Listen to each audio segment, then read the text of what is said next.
L'équipe de France est arrivée dans l'enceinte de Gerland, suivie maintenant de l'équipe d'Afrique du Sud. Régis Forissier va vous envoyer la composition des deux équipes qui vont donc s'affronter cet après-midi. Et s'affronter, je crois, est le mot, parce que le premier quart d'heure autorise à penser que ce sera terrible. C'est effectivement beaucoup de pression sur ces joueurs de l'équipe de France, dans lesquels il y a des internationaux qui manquent d'expérience au niveau international, à commencer par Christophe Deillo, qui se trouve vraiment plongé là maintenant dans la grande ambiance après avoir fait des débuts contre l'Argentine et contre la Roumanie. Bon, l'Afrique du Sud, c'est quand même une autre pointure, même si c'est sud-africain, entraîné aujourd'hui par Williams. Ne sont pas apparus comme des foudres de guerre. Ils sont placés sous la houlette de Nas Botha. Botha que tout le monde connaît puisqu'il était l'un des deux rescapés avec Danny Gerber de ce fameux match de 80 que nous venons de voir, Pierre Albaladejo. Nous, on se préoccupe du match d'aujourd'hui. Ce match se présente d'une manière inquiétante parce que les Sud-Africains n'ont pas grand-chose à nous opposer que la force.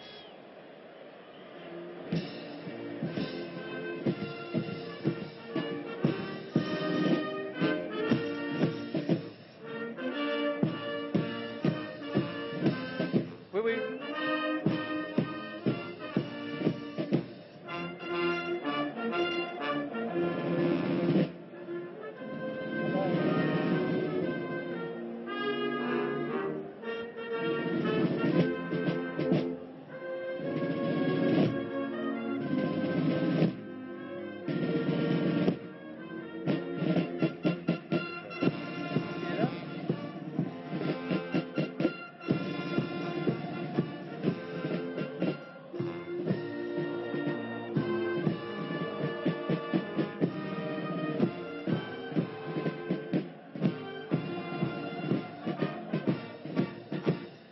Pas d'hymne sud-africain comme le veut le protocole, mais à côté de Jean-Louis Calmejane, d'anciens internationaux comme Robert Paparambord qui faisait partie de la dernière équipe de 80. Effectivement, Robert Paparambord qui a vu avec émotion ces images de Pretoria, ça vous rappelle des bons souvenirs, enfin des souvenirs que vous aviez perdus. Là, vous espérez que l'équipe de France va bien entendu gagner et on annonce un match facile. Non, facile, il n'y a pas de match facile, surtout sur le plan international. Et le match que nous venons de voir nous le rappelle. Et, dans le rugby, il y a une phase essentielle, c'est le combat. Et ce jour-là, nous avions perdu le combat, nous avons perdu le match. Et aujourd'hui, si on veut gagner, il faudra gagner le combat. Et c'est ça qui sera le plus difficile pour les joueurs français aujourd'hui. Alors je suis aussi à côté de Joe Mazo. Joe, j'imagine que vous avez vu les joueurs peu de temps avant qu'ils sortent des vestiaires. Quel est leur sentiment maintenant? Eh bien, Pierre a su trouver toujours, comme d'habitude, les mots qui leur va bien. Je veux dire, ils sont très bien moralement dans leur tête. Je pense qu'ils sont prêts à affronter ces redoutables Springboks. Mais pour nous, je veux dire, la victoire sera belle s'il y a également la manière. Je me préoccupe un peu à cause du terrain, car il me paraît bien glissant. Et comme nous, on avait travaillé pas mal la relance et les mouvements offensifs, j'espère que ce terrain ne nous gênera pas trop. Eh bien voilà l'avis d'expert, Pierre. L'arbitre du match est un Australien, il s'agit de Brian Kinsey. Il n'a pas une grande expérience au plan international. Il est associé à la touche à deux Anglais, M. Spreadbury et M. High. Pierre Albaladejo, le match tarde à être lancé tout simplement parce que Jeff Tordeau sur le bord de la touche est en train de faire de la mécanique. Oui, c'est vrai, il est en train de se revisser les crampons. Chose qu'on pourrait trouver un petit peu bizarre parce que quand on rentre là sur le terrain, il faut être fin prêt et ce sont des petits détails qu'il faut soigner. Ils ont leur importance. Il n'y a pas de petits détails dans un grand match de rugby. Le coup d'envoi de ce match va être joué par Nas Botha, le capitaine de l'équipe d'Afrique du Sud, le plus vieux joueur sur le terrain, 34 ans. C'est parti pour ce premier test. Allez, c'est parti. Une balle qu'on a récupérée par Weber. Bien donné ici à Menel qui va servir au pied son ailier. Viars qui pense son vis-à-vis de vitesse. Coup de pied de footballeur dans les 22 mètres sud-africains. Olivier est en défense, mais il y a de la pression sur le vert.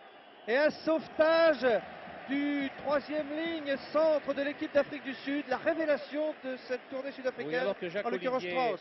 Alors que Jacques Olivier est blessé, il y a eu un contact bien involontaire. Ah, ne pouvait pas souhaiter une meilleure mise en jambe pour l'équipe de France. Ils ont récupéré une miette, un ballon qui traînait, que n'ont pu contrôler les Sud-Africains. Olivier touché. Ce serait dommage quand même que pour un début de match comme ça, un joueur comme Olivier ne puisse continuer à jouer. Je profite de cet arrêt de jeu Profitez. pour vous parler de notre jeu à nous, le Talent d'Or. Évidemment, vous êtes téléspectateur de ce match et si vous avez un Minitel 3615, eh bien vous faites 3615 et vous jouez évidemment pour le joueur qui, de votre point de vue en tout cas, aura crevé l'écran cet après-midi. Mais il a l'air touché, Olivier. Oui, vous l'avez vu sur ces sévèrement images, touché. il a été sérieusement plaqué, c'est vrai. Il avait 3 Français sur le rable, c'est bien trop pour un seul ailier, comme Jacques Olivier, ailier gauche de l'équipe de l'Afrique du Sud. La question est de savoir si les Sud-Africains ne vont pas être obligés de procéder à un changement. Sur le banc des remplaçants, il y a Deon Oosthuizen, qui est l'autre ailier d'ailleurs de la Northern Transvaal, mais pour l'instant, Jacques Olivier, qui va d'ailleurs passer un examen pendant cette tournée quand les Sud-Africains seront en Angleterre. Jacques Olivier reprend sa place en boitillant. Allez, le jeu reprend lui aussi. Remise en jeu de Gonzalez. Touche longue, l'avantage de Laurent Cabane. Et puis c'est Menel qui crée le regroupement. Mais l'arbitre a convenu que la touche n'était pas droite. Il fait donc faire une mêlée alors que l'arbitre de touche a appelé l'arbitre de jeu pour lui signaler quelque chose. Peut-être une anomalie. Il se dirige vers qui? Vers les Français?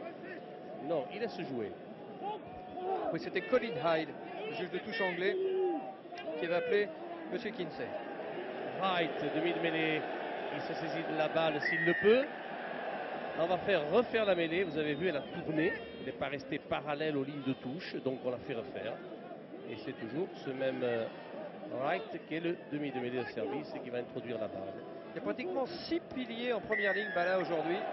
D'un côté comme de l'autre, on a mis des hommes forts au fauteuil d'orchestre. Et oui, c'est vrai. Est-ce que ça sent la poudre pour autant? Jusque-là, c'est assez stable dans l'axe pour Nasbota, qui botte dans les bras de Sadourny, bien placé derrière sa ligne 22. Il pourra tirer directement en touche et il ne s'en prive pas. Oui, l'arrière de Colomiers de l'équipe de France trouve une touche, mais toujours dans le camp des Bleus. Ici, c'est Steiger, le pilier de la sélection sud-africaine.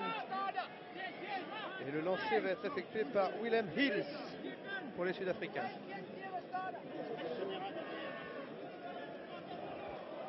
Oh, Malan a détourné pour Wright.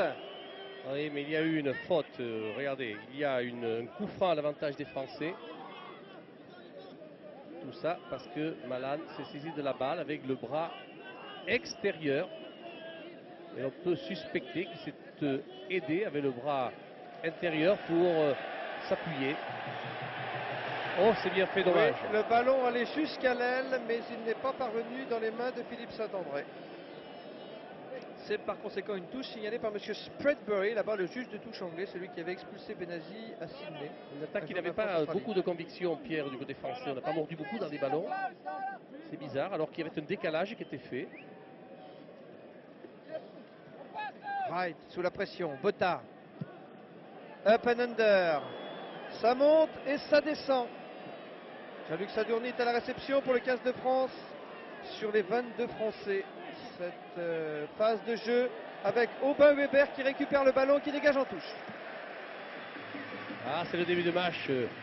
Aubin Weber n'a pas osé jouer le coup. Il pouvait le jouer. Il avait des équipiers bien placés sur sa droite. Alors que Sadourny a très bien capté cette balle en se présentant de dos à l'adversaire pour bien couvrir le ballon. Nous allons avoir l'occasion d'en parler des points de chute de balle parce qu'ils jouent beaucoup de chandelles, les Sud-Africains. Weber. Penaud, attention, il est pris. Oui, il est pris par Strauss. Delo qui est venu l'aider. Vous avez vu comme il est rapide, le numéro 8 sud-africain, Tian Strauss. Coup de pied direct en touche. Et là, c'est Christophe Daylow, dont vous verrez un portrait demain dans Stade 2, qui vous proposera Thierry Blancotte. Sur les 22 mètres des Français, cette remise en jeu à la touche effectuée par Hills. Toujours Malan à la prise de balle. Oui. On s'est regroupé autour de lui. On a progressé du côté des Sud-Africains. On déroule le môle. Ils ont la maîtrise du ballon. C'est bien. Il faudrait maintenant qu'il extrait pour pouvoir élargir le jeu. Wright attend cette balle. Le drop de Botta. Botta. Le drop de Botta. Ça passera à droite. Le ça. drop. Pilier. Ah, c'est bon. C'est bon. Ah, ce diable de Botta. Eh oui. même dans des conditions qui peuvent apparaître difficiles, il a encore la magie de son coup de pied. Et voilà. Il faut dire que la phase de jeu qui a mené le drop était d'excellente facture pour les Sud-Africains, avec une bonne balle prise par Malan, le deuxième ligne. On s'est regroupé, on a progressé. Et ils ont toujours gardé la maîtrise du ballon, la preuve, entre Height et Botha, ça s'est bien passé. Allez, renvoi des 22. Bonne prise de balle encore de réception pour les Sud-Africains. La balle est au sol, on la dispute, elle sera pour les Français. Oui. On percute, on fait les bordures avec Armari. Une bonne réaction française là, petit côté. Sadourny.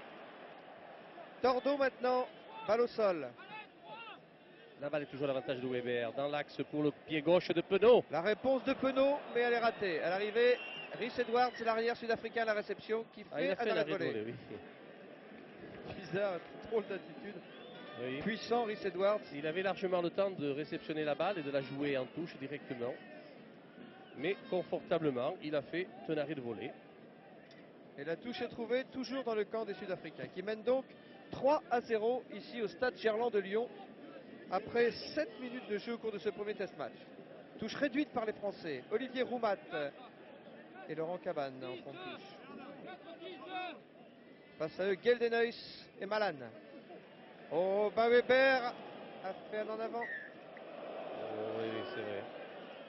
Il y a eu un en avant français sur la réception de balle par Aubert Weber. Il y a même eu une pénalité. Un bleu en position d'hors-jeu a repris la balle, alors qu'elle aurait pu profiter aux Sud-Africains. Ce qui explique la pénalité jouée par Botha. Le capitaine sud-africain cherche, mais trop gourmand. Il trouve à la réception Sadourny, l'arrière de l'équipe de France, qui lui va aplatir pour faire un renvoi à 22 mètres. Oui, c'est ce qui lui restait de mieux à faire. Ou s'il avait dû lancer le contre-attaque, il fallait la faire de suite, tant que les adversaires n'étaient pas encore proches de la ligne de but française. Allez, on va faire un petit renvoi à 22. C'est Penaud. Pierre Saldiac. Penaud. Oui, Jean-Luc Alméjane. Oui, petite précision, le vent souffle quand même légèrement, mais en faveur des Sud-Africains. Là. Ah, quand même, hein, Jean-Louis. Oui, oui. Fallait le dire. Ah, il fallait le signaler. Et là, il y a une bonne réception encore d'un avant sud-africain, avec un Moll qui s'est bien créé. C'est bien ce que font les Africains jusque-là.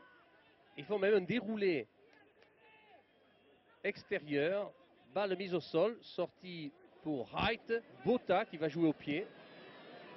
Très haut dans les bras de Sadourny. Il faut la prendre la balle là. Hein. Jean-Luc Sadourny, oui, parce qu'il a tout de suite Gerber sur le rable.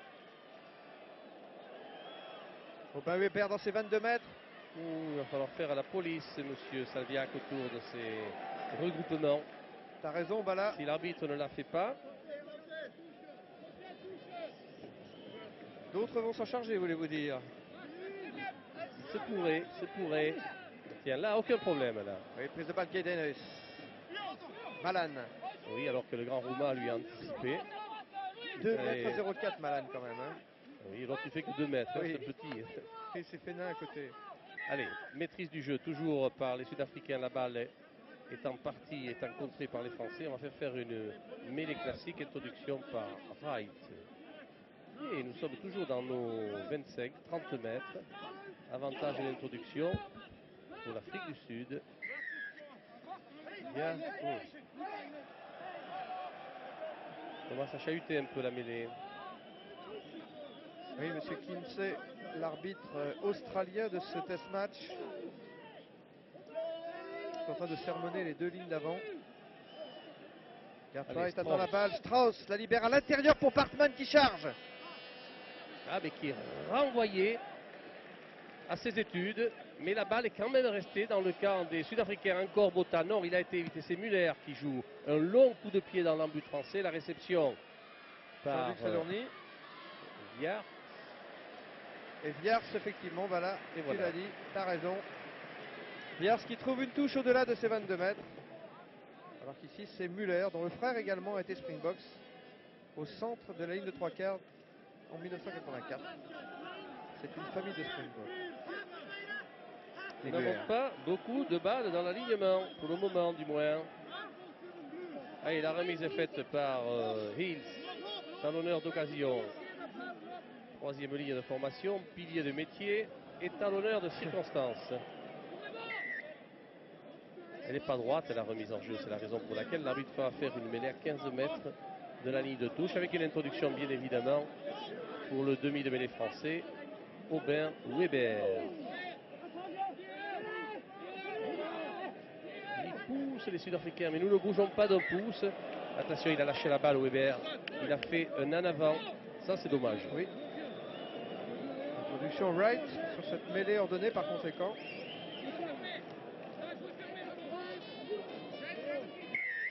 Ça va pas, On hein. ne pousse pas l'introduction là-dessus. On nous avait annoncé la pluie, bah là c'est le soleil.